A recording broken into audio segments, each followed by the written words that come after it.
If you're getting a painful lower back on back bends, anytime you hyperextend in like a deadlift or a kettlebell swing, this exercise is going to help you. It's going to teach you how to breathe into your back and move from your hips properly.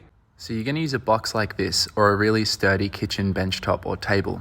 Here you'll breathe into the box, and because the air can't go forward, it's going to have to go to the sides and into your lower back, massaging you from the inside out and creating space and stability around your spine like an airbag. Now I want you to gently lift your legs without recruiting your lower back. In fact, I don't really want you to try at all. I just want you to move your feet in space.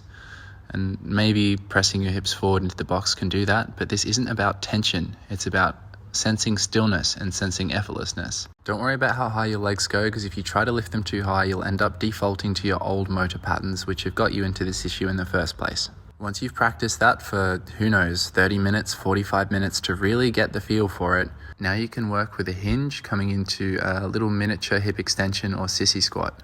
The feeling is of keeping that balloon-like pressure, widening and expanding your back from the inside out. And that pressure will put some tension or some stretch into your abdominal muscles, and that stretch will support you rather than hard contraction. So instead of training core strength specifically, we're actually focusing on sensing your position in space and using the breath to create internal pressure or stability. Here I bring my shoulders back for an added challenge, because normally bringing the shoulders back is coupled with extending the spine. So by doing that here, I have to decouple that movement and demonstrate that I truly understand the alignment of my spine, even when my upper back is changing. So here I'm looking up at the sky, shoulders back, still keeping the fullness in my lower back rather than letting everything collapse.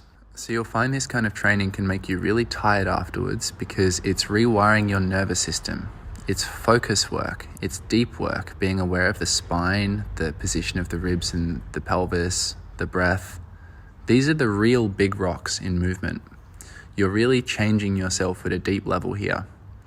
And you're learning to rely on these innate structures and use what you've got better without needing to always default to excess muscular tension and effort.